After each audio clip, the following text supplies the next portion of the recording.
panalin ay dadako sa mensahe ng ating Panginoon. Salamat sa pagkakataon na tayo po ay nakakapagpahayag at ginagamit ng salita ng ating Panginoon. Amen. Atin pong topic ngayon ay sa chapter 15 ng Proverbs po, at ito po ay pinamagatan po na salita. Amen. Ayon po dun sa aking nabasa, sabi ko nga po ay Lord, ano ba ang mga bagay na dapat kong makita, malaman kung ano ang inaaabot mo sa amin sa mensaheng ito, at ito nga po yun na ibinigay sa akin yung title na ito na salita. Di ba po? Ayan. Doon po, sabi nga po doon sa Kawikaan chapter 18:21, ang buhay at kamatayan ay sa dila nakasalalay. Ang salita ng tao ay makapagliligtas ng buhay o kaya ay makamamatay. Kaya mag-ingat sa pagsasalita sapagkat aanihin mo ang mga bunga nito. So, ayun nga po, talagang napaka halaga po na pag-aralan din talaga natin ang about sa salita. Ano po? So, sige po, tayo po muna ay pansamantalang manalangin. Ama naming Diyos, mapagpalang Ama, makapangyarihan sa lahat. Maraming salamat po uli, Panginoon, sa umagang ito na kami, Panginoon, ay ginising mo na ligtas sa buong magdamag at aglaing muli ang panibagong buhay at kalakasan na nagmumula sa iyo. At ngayon, Panginoon, ay karapat-dapat lang naman na ikaw ay aming papurihan, luwalhatiin at sambahin namin sa Espiritu at sa katotohanan. Lord, tunay nga na sa umagang ito, Panginoon, tuloy po kaming humihingi sa inyo ng paglilinis, Panginoon. Patawad sa mga pagkukulang at kamalian, kasalanan na nagawa namin, Panginoon. Kinikilala namin ang aming mga sarili na hindi naman po talaga kami karapat-dapat sa inyo, ngunit sa pamamagitan ng inyong bugtong na anak, kami inarito, Panginoon, at kami naging karapat-dapat, Panginoon, sa paraan, Panginoon, ng pagpapasakit ng inyong bugtong na anak doon sa krus ng Calvary. At isa kaming kasama doon. Ngayon, Panginoon, kami po ay nagpapasalamat sapagkat dahil doon, Panginoon, nakamta namin ang buhay na ligtas, at ngayon ay dapat lang naman na kami, Panginoon, ay magpasakop sa inyo. Kaya isa sa pangaparaan, Panginoon, ng pagpapasakop namin, Panginoon, ay ang mga ganitong bagay, Panginoon, sapagkat wala naman kaming magagawa kung hindi ang magpasakop at sumunod sa inyong kalooban. Kaya Ama, sa pagbubulay-bulay namin ng inyong mga salita sa umagang ito, kalooban mo po ang bawat isa ng inyong kapahayagan, Panginoon, sa mensaheng ito sa chapter 15 ng Proverbs, Panginoon. Ama, bilang inyong kakasangkapanin na maipahayag, Panginoon, ang mensaheng ito, dalangin ko nga po, Panginoon, na pangunahan niyo ako at gamitin niyo lang po ang aking labi ayon sa inyong kalooban, Panginoon, at kapangyarihan.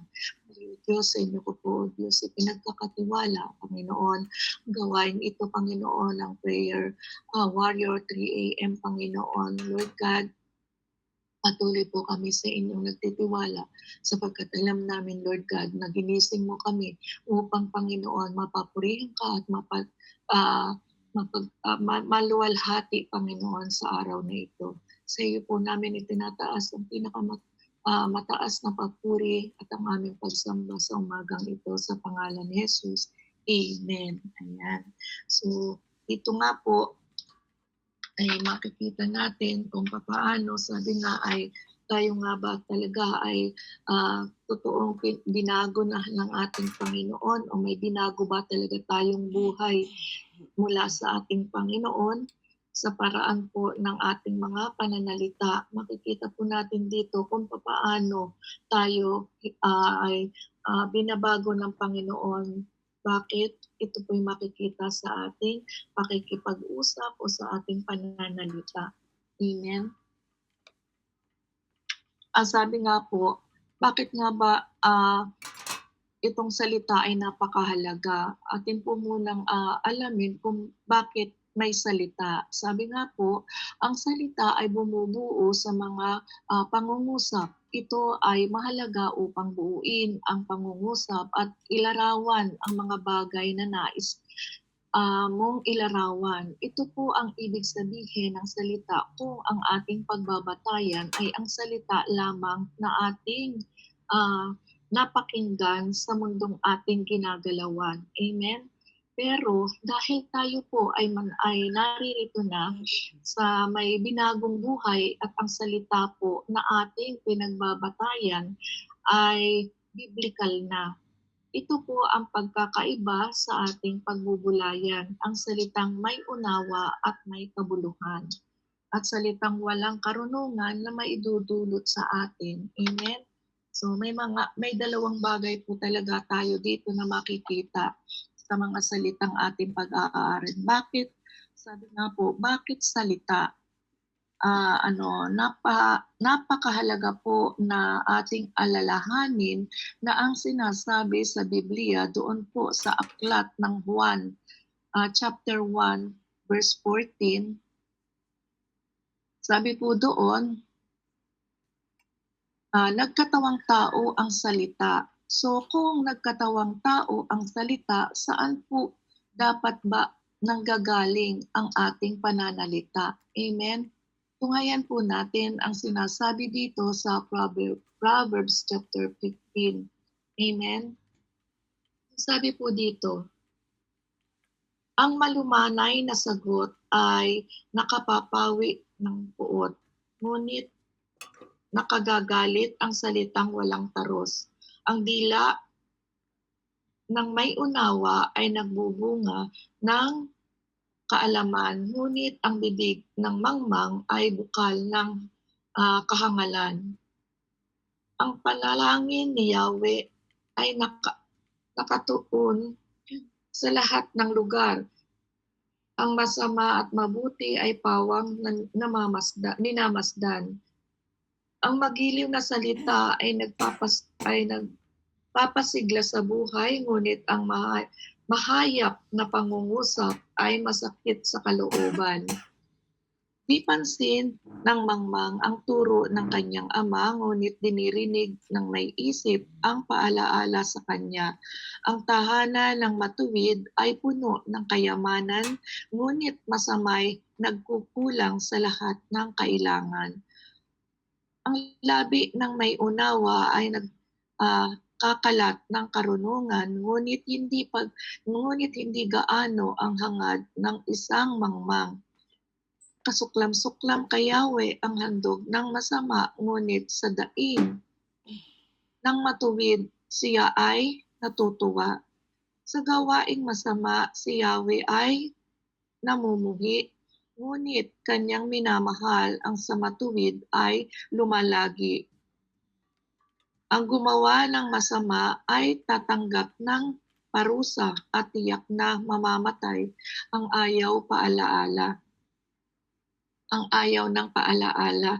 Kung paano ang sa Sheol ay ayak kay Yahweh, ang laman ng puso sa kanya'y di maikukubli.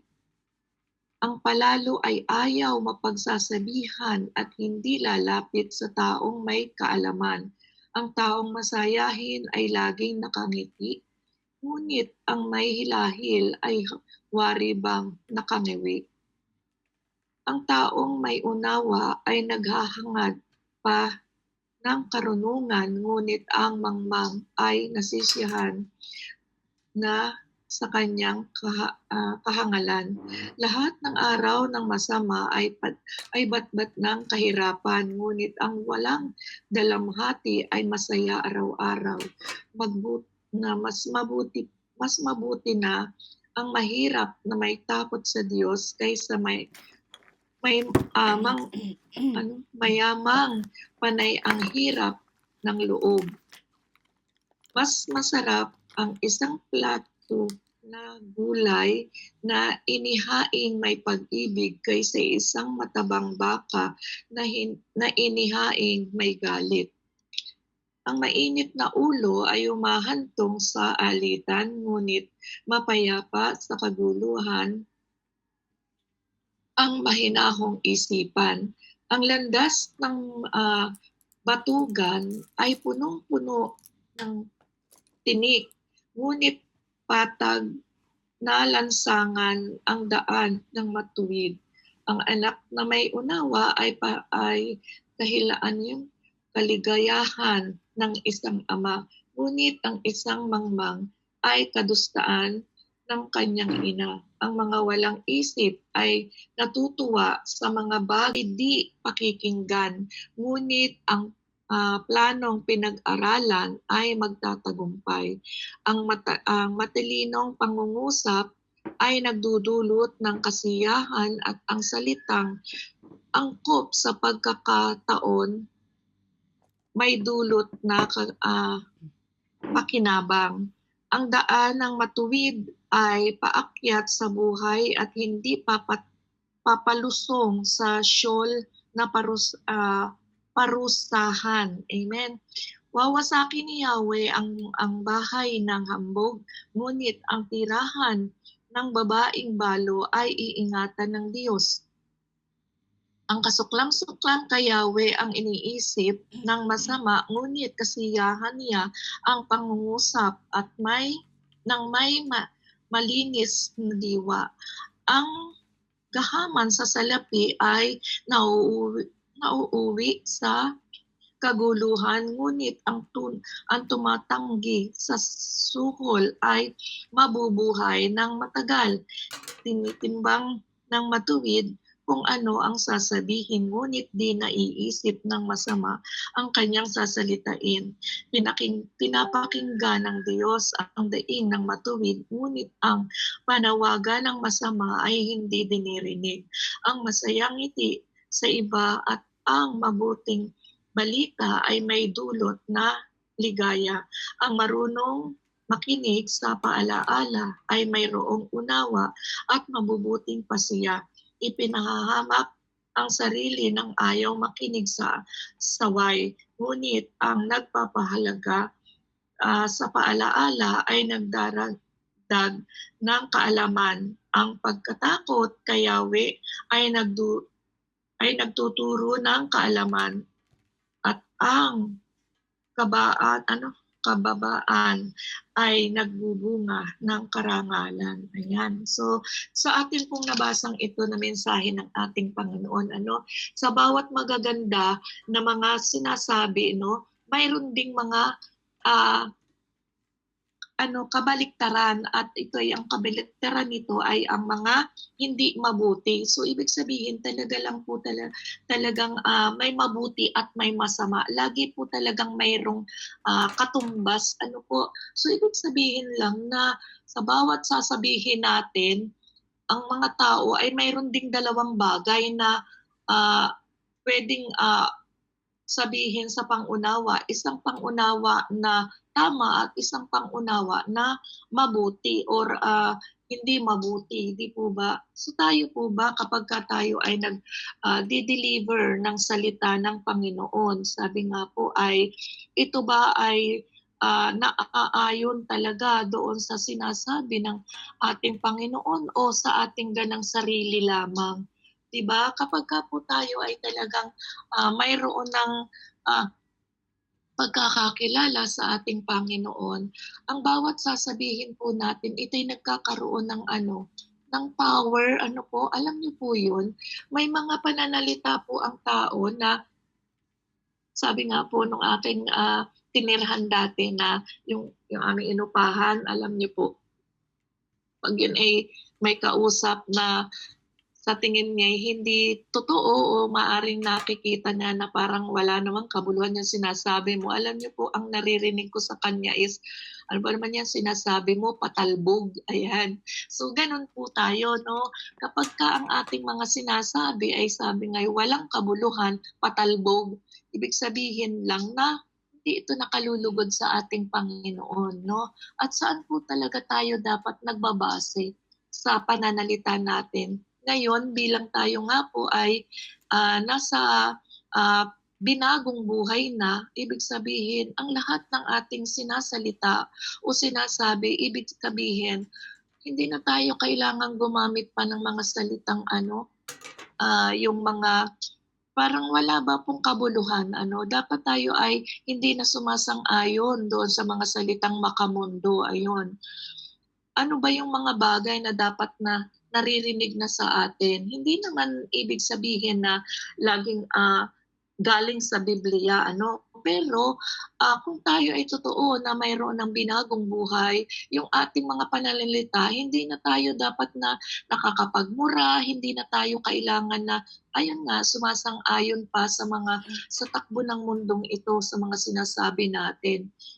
Alam niyo po ba yung mga salitang sabi nga ay ano yun, yung sinabi kanina na ang mga salita ng kamunduhan ay pawang ano, pang-ano, panlilin lang, ayun. So tayo naman bilang tayo ay biblikal at namumuhay na ah, sabi nga ay sa kaliwanagan. Sabi nga po dun sa verse 1 ay ano, ang malumanay na sagot ay nakapapawi ng puot. Ibig sabihin lang, bakit dito ay ano, sabi doon, yung ang binanggit dito ay ang sagot. Ibig sabihin mayroon na po talaga tayong mayroon na tayong napakinggan na mga salita no dati pa no, kaya ibig sabihin ano ba yung mga dapat nating isagot na dito? Ibig sabihin biblical na talaga tayo. Like mayroon tayong mga kausap na worldly, huwag na nating sakyan pa kung ano yung mga bagay na yun. Ano ba yung mga naririnig nating mga worldly na yan, yung mga salita o kwento na hindi naman talaga yun kapaki-pakinabang. So, kung tayo man ay napapasangkot sa mga ganong usapan, pagdating naman sa atin at tayo na yung magsasalita, ibahin na natin. No? Maaring sabihin natin na, alam niyo po ba, doon sa aking pagkakaunawa doon sa ating napapakinggan na ganito, ganyan. Di ba ganito na yung ating pagde-deliver ng salita. Hindi na yung sabi, oo nga no, ganyan-ganyan. Yung bang uuwi na sa pakikipagchismisan, di ba? Ganyan yung buhay po natin ngayon. Ando doon mas marami talagang matitempt tayo sa mga sa mga pananalita, no? Doon po talaga tayo nagkakaroon ng kahinaan na hindi natin namamalayan na tayo pala yung nadadala sa mundo at hindi natin naiipahayag yung totoong dapat ay yun yung sabi nga ay maiibahagi natin sa kanila. Kaya po napakahalaga na napag-aaralan nga natin yung mga salita na dapat nating nabibitawan katulad nga nito na sabi nga po dito, ang paningin ni Yahweh ay ano, nakatuon sa lahat ng lugar. Sabi, ang masama at mabuti ay pawang minamasdan. So, ibig sabihin tayo bilang mga naliliwanagan, alam ng Panginoon kung tayo ba ay nadadala pa ng mga kamunduhang ito dito sa kinalalagyan natin, di ba? Dapat hindi na, maging iba na tayo, di po ba? Kaya laging isipin natin na alam ko nakatingin sa akin ang Panginoon, wala akong maitatago.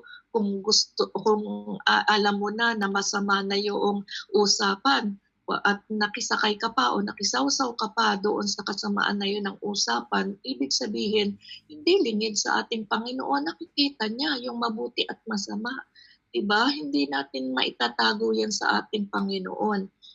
Yan, maaring sa bawat isa sa atin, hindi natin ito na nakikita yung kapatiran natin, pero sa Panginoon, walang hindi ito, sabi nga ay nalilingid sa ating Panginoon.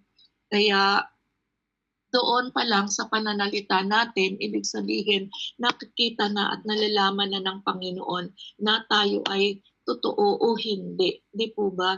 Kaya nga po, ang sabi doon, ang labi, sabi doon, lalaktaw na tayo sa 7, ang sabi doon, ang labi ng may unawa ay nagkakalat ng karunungan. Ngunit hindi ganoon ang hangad ng isang mangmang.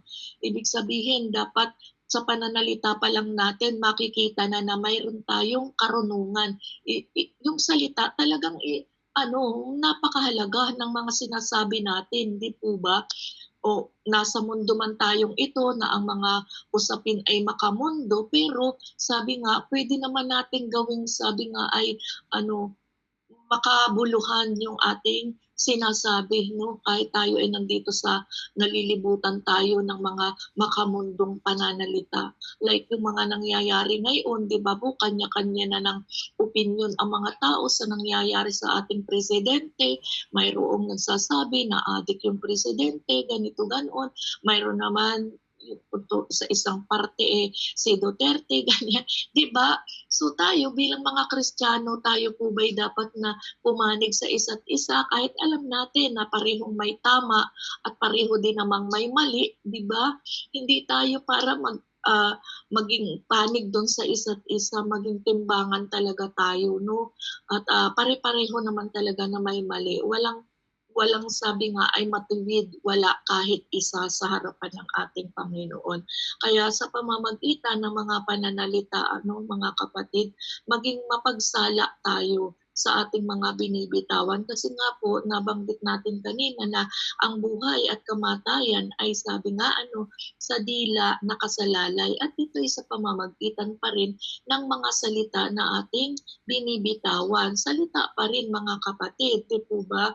So, kung tayo ay mayroong banal na pagkatakot, sa pananalita pa lang po natin, ay maiisip na natin, ay, ano ba itong sasabihin ko, tama ba to o hindi? Di ba, makakapagdulot ba ito ng, sabi nga, ay kalakasan sa makakarinig o makapagdudulot ba ito, sabi nga, ng isang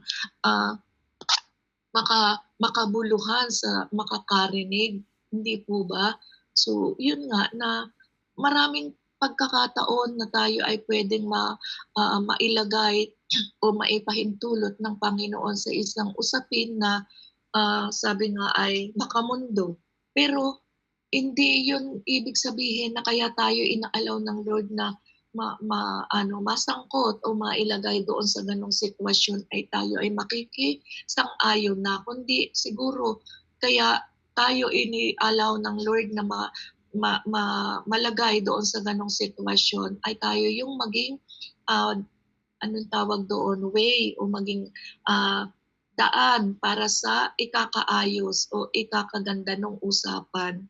Di po ba? So napakarami namang bagay para sabi nga ay hindi natin makita ang mga bagay na tama.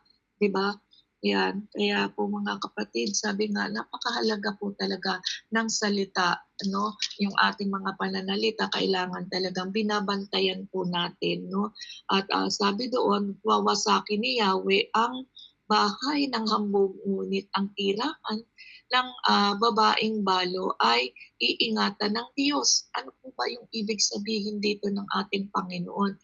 Usapan natin salita, pero bakit sinasabi dito sa verse 25 na wawasakin ni Yahweh ang bahay ng hambog, ngunit ang tirahan ng babaeng balo ay iingatan ng Diyos. So ayun nga na ibig sabihin, yung ating katawang kasing ito ay templo ng ating Panginoon. Kaya kung ano ang nilalaman ng ating puso at kung ano yung ating mga sinasabi, ito yung laman ng ating puso, ibig sabihin. So inihalin tulad sa isang tahanan. Amen? So kung ang ating mga sinasabi, sabi ng ganoon, ay hindi nakalulugod sa ating Panginoon, ito ay wawasakin, babasagin ng ating Panginoon. At ano yung dulot nun? Kaguluhan, di po ba? Kaya po, kailangan talaga mapagmatsyag, mapagbantay tayo sa ating mga pananalita, maging sa ating mga pandinig kasama na at yung ating mga nakikita. Kaya dahil doon sa pananalita na iyon, nagkakaroon tayo talaga ng isang masusi na pamamaraan sa ating mga ginagawa o gagawin. Amen? So kaya nga po mga kapatid, dito ay nagtatapos ang ating mga ginagawa sa pamamagitan ng pananalita. Alam niyo po ang sabi ng Panginoon, ang masayang ngiti sa iba ay ang mabuting balita ay may dulot na ligaya. Diba? So kung tayo ay magbabalita din lamang, ibig sabihin, yung may kabuluhan at may katotohanan. Amen? Hindi yung mga balita na talagang sabi nga ay wala namang kakwenta-kwenta, ibabalita mo pa, 'di ba? Minsan nga 'pag tayo ay nanonood ng mga bagay or mga, sabihin na natin sa news, 'di ba, nanonood tayo ng news, may marami diyan na fake news or sinasabi doon na ito ang nagbabagang balita ha, mga kapatid. Pero kung hindi naman maganda mga kapatid, ito ba, kailangan pa ba natin itong isabi nga, ibalita pa rin doon sa iba na kung hindi naman na maganda? 'Di ba doon sa salain na natin, napakinggan na natin, nakita natin. Oo nga, gano'n nga. Pero kailangan pa ba nating isalin yung hindi magandang balita na yun sa iba, na ito na may magdudulot ng takot, ng nerbiyos, 'di ba, sa kapwa natin? Hindi na, 'di ba? Bagkus sabi nga gano'n, ay tayo ay tinuruang manalangin at yung mga bagay na yun na makapagdudulot pa ng hindi maganda sa makakarinig sa ating mula sa ating labi, hindi na, idudulog na natin ito sa ating Panginoon, 'di ba po? Kaya nga sabi ko nga minsan sa pagse-share natin, alam niyo, ah, dapat inaalam din po natin kung kailangan ko pa bang i-share ito, kailangan ko pa bang i-post din ito. Ayan, may mga bagay po na gano'n, eh. Minsan sinasabi ako po talaga sa totoo lang nakikita ko 'yun, eh, na at nalalaman ko na mino-monitor din ako ng pastor namin. Alam niyo po ba sa pamamagitan ng mga pagpo-post ko sa FB, ayan, madalas ako'y nare-rebuke diyan. Minsan magpi-PM yung pastor namin sa'kin, sasabihin, "Sister Ann, kapatid," sabi niyang gano'n, "mayroon akong nasilip do'n sa iyong wall," ganyan, 'di ba? Yung iyong nai-post doon kapatid, sabi niya, "I-browse mo, tingnan mo at, maganda ba yun kapatid?" Ganyan po ako mini-message ng aming pastor. At ako po ay nagkakaroon ng takot. Siyempre nandun na rin yung kahihiyan at pagka po yun ay tiningnan ko sa pinag-aaralan ko, oo nga, ayun, ini-erase ko po mga kapatid. At yun, magpi-PM po ako sa aking pastor bilang respeto naman siyempre at maramdaman ng aming pastor na, sabi nga na-appreciate ko yung correct, ayan, pini-PM ko po, sasabihin ko na, "Pastor, salamat po," ayan. So, nandodoon po na ibig sabihin yung ating mga binibitawang salita ay may kabuluhan, 'di po ba? Gano'n po dapat ang isang binabago o binago na mananampalataya na, 'di ba? Sa salita pa lang makikita na kung tayo ay totoong mayroon ng binagong buhay, 'di po ba? Kaya napakahalaga po mga kapatid ang sabi nga, ang pananalita. Kaya po ito ay napamagatan ko na ang salita dahil sa bawat kataga na atin pong nabasa dito sa chapter 15 ng Kawikaan ay talagang iisa lamang po ang itinuturo dito, ang matuto tayo na magbitaw ng tamang pananalita, 'di po ba? At ang last verse po nga dito ang sinasabi ay ang pagkatakot kay Yahweh ay nagtuturo ng kaalaman at ang kababaan ay nagbubunga naman ng karangalan. So ibig sabihin po na kung maayos tayong magsalita at ang ating mga sinasabi ay sabi nga ay pawang kalugod-lugod sa itinuro or sa ating Panginoon, ito ay nagbubunga ng kaalaman sa bawat nakakarinig. Amen? At ang Diyos naman ang magbibigay ng ng karangalan sa atin. Ibig sabihin, sa bawat salita po pala natin nakalugod-lugod sa ating Panginoon. Ito ay mayroong tayong tinatanggap na karangalan sa ating Panginoon. At isa na nga po dito, yung tayo ay nagiging kalakasan, isa sa karangalang ibinibigay ng Panginoon sa atin. Alam nyo, ay yung kalakasan doon sa mga nakakarinig ng ating mga sinasabi. Nagkakaroon sila rin ng karunungan, di po ba? Na kumbaga nai-transfer natin sa kanila ay ang kabutihan at pawang kalugod-lugod. Di po ba? Hindi yung nagsasalita tayo ng ganang sa ating sarili lang, no? Na pinanggagalingan, kundi talagang mayroong naglilid sa ating mga sinasabi, 'di ba po? At ito nga ay yung kung ano yung nilalaman ng ating puso na sabi nga ay yun yung ating na-deliver sa ating Panginoon. Kaya kung sabi nga, kung ang laman ng puso natin ay basura o masama, sabi nga ito rin yung ating mabibitawan o ito rin yung lalabas sa ating mga dila. Sabi nga po ay kung ano ang laman ng dibdib ay siyang buka ng bibig. Ayun, sabi po sa kasabihan. Hindi po ba? Ayan, kaya doon naman makikita naman po rin natin sa ating mga sarili nung tayo po ba hindi pa nakakakilala sa ating Panginoon. Hindi po ba talagang marami tayong mga pananalita na sumasang-ayon ay sa makamundong pananalita dahil wala tayong talagang sabi nga ay leading ng banal na Espiritu Santo, di po ba? Napakabihira na ang ating mga sinasabi ay sabi nga ay kalugod-lugod sa ating Panginoon noong mga panahon na tayo ay hindi pa pinaghaharian ng banal na Espiritu Santo ng Diyos. Basta tayo salita na lang ng salita, sabi nga po ay para lang tayong batingaw na umaalingaw noon. Pero ngayon po ay napaka-powerful na ng mga sinasabi natin. Alam nyo, tatapusin ko po ito sa isang patotoo. Mayroon po akong hinilot na 2 bata nung isang araw. So, yung isang bata, nakita ko doon na sabi ko, pinagmamasdan ko ang bata, manlamlam yung mata niya, as in talagang napakalungkot ng bata. Tapos tinanong ko yung ina, sabi ko, anong nararamdaman? May nararamdaman ba ang bata? Sabi ko, opo daw, sabi nila lagnat. And then nakikita ko luha ng luha yung bata at ang sipon niya walang tigil, parang tubig, ganyan. So, alam niyo, nandun yung pagkontra ko doon sa parang nililid ako na hilutin mo, ganyan. Parang sa loob-loob, ang sabi, yun po yung lead sa akin. Pero kinokontrol ko, ang sabi ng sarili ko, wala ka namang karapatan na hilutin yan, di mo yan anak. Parang ganun, parang huwag kang mamakialam kasi baka may masabi siya. Yung negatibong mga ganun. Kasi talagang laging mayroong kompetensya po ba sa isip natin. At alam niyo po ba, bago ko yun i-decide na talagang hilutin, humingi ako ng karunungan sa ating Panginoon. Sabi ko, Lord, bagaman may ginagawa ako, nandun yung pakikipag-ugnayan ko sa Holy Spirit. Sabi ko, Lord, i-lead mo po ako. Huwag mong hayaan na yung sarili ko ang manaig, bagkus yung iyong kalooban, Panginoon. At nandun yung puso ko na nahahabag talaga ako doon sa nakikita ko doon sa bata, na kung ito'y apo ko o anak ko, hindi ko kayang tiisin na ganun yung hugis ng bata.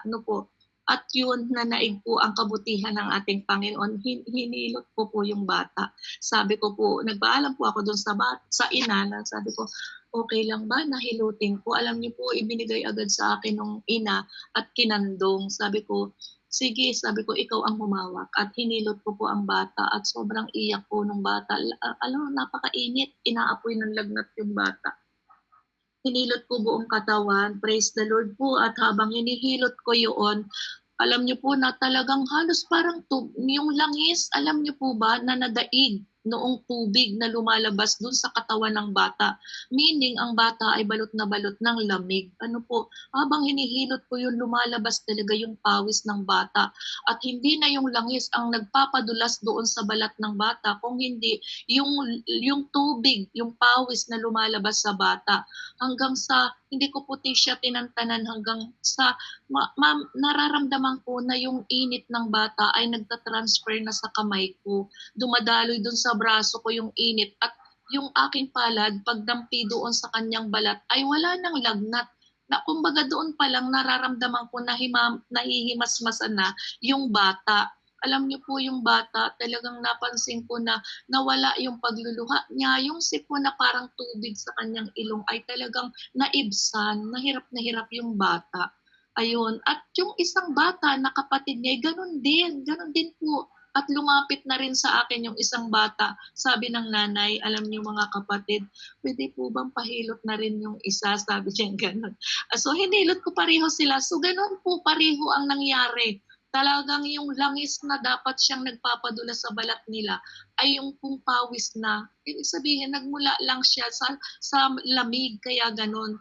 Dahil ang batay walang sapin sa paa, lakad ng lakad, di po ba? So sa edad na ganon, siguro parang 2 years old pa lang yata yung isa eh. Yung isa ay parang 4 or 3 ganyan, magkasunod sila. So yung habag na yon na naramdaman ko sa bata, nag-transfer sa kanila at naramdaman ko na sila'y pinagaling ng ating Panginoon. And ito naman talaga, may masama talaga eh, no? Mayroong yung tatay niya lasing, mga kapatid. Lasing po yung tatay ng bata. And alam nyo, habang hinihilot ko itong batang ito, salita siya ng salita. Ang sabi niya, yung mga ganyang bagay, yan ay ang ibig sabihin yan ay pagmamahal, ganyan-ganyan.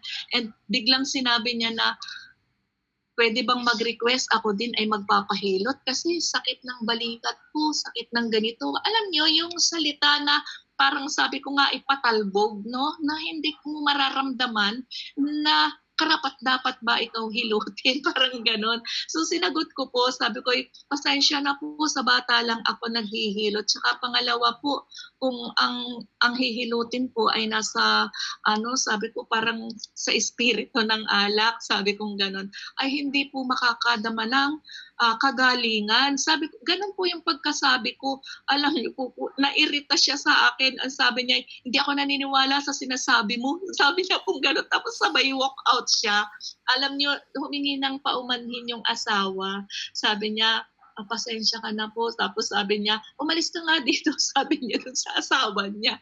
Yun yung sinabi nung asawa. Kaya talagang, alam niyo, doon pa lang makikita mo na may mga bagay talaga na may kabuluhan yung ating sinasabi. At mayroon, so doon sa pangyayari pong yun, alam niyo mga kapatid, ito pala yun, yung tinatopic natin na sa pananalita pa lang pwedeng mabless na ang isang tao at hindi. Kaya po napakahalaga nga ng salita. Amen? So doon po nagtatapos ang aking pagbabahagi sa umagang ito at nawa sa bawat isa ay mayroong napulot na aral. Ano po? Kaya tayo po'y manalangin, makapangyarihang Diyos, maraming salamat po sa katuruan mo, Panginoon, sa salitang ito o sa mensaheng ito ng chapter 50 ng Kawikaan. Ama, tunay nga po, Panginoon, sa iyo po namin, Panginoon, pinasasalamatan ang kapahayagan na ipinagkatiwala mo sa buhay ng bawat isa at maging sa bawat isa na magbibigay pa ng kapahayagan sa mensaheng ito. Nawa, Panginoon, ay maging kalakasan din ng bawat isa sa amin. Kaya naman, karapat-dapat lang, Panginoon, na mapasalamatan ka namin sa umagang pong ito. Tunay nga, Panginoon, na kami napagpala mo sa pamamagitan ng iyong mga salita. Sa makapangyarihang pangalan ng Ama, Anak, at Espiritu Santo. Amen and Amen. Marami pong salamat at mapagpalang buhay sa bawat isa. Amen po. Tinatalakay. Ito po ay yung mga sabi nga po sa verse 1 ay ang maluwanay na sagot ay nakakapawi ng poot, ngunit nakakagalit ang salita ng taros. Kumbaga, sabi nga po, hindi naranasan na po ba natin na tayo ay makipagtalo na gulungan lang. Kumbaga, ito'y napakahirap na makapagtalo na kaya nakatulong lang. Kumbaga, nasanay tayo na pag tayo gustong sabihin na yung ating puso at isip ay nagngangali, talaga tayo ay kumbaga napapasigaw. Pero sabi nga po ay tunay na po ang ating kausap ay andun nga po na kung saan ay malumanay na nakikipag-usap sa iyo.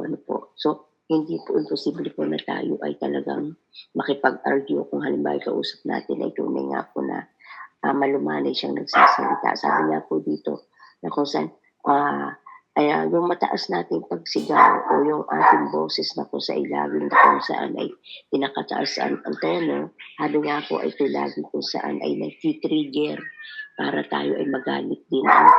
Pero yung ating titingnan na kung saan ay tayo nga po ay nag-aaral ng ating Panginoon na ng salita ng ating Panginoon ay iwan na natin yung laging galit na pananalita at hanapin na daw natin ay sabi nga po yung gentle word o malumanay na pagsasalita upang sa gayon maiwasan nga po ang mga pagtatalo-taloan po.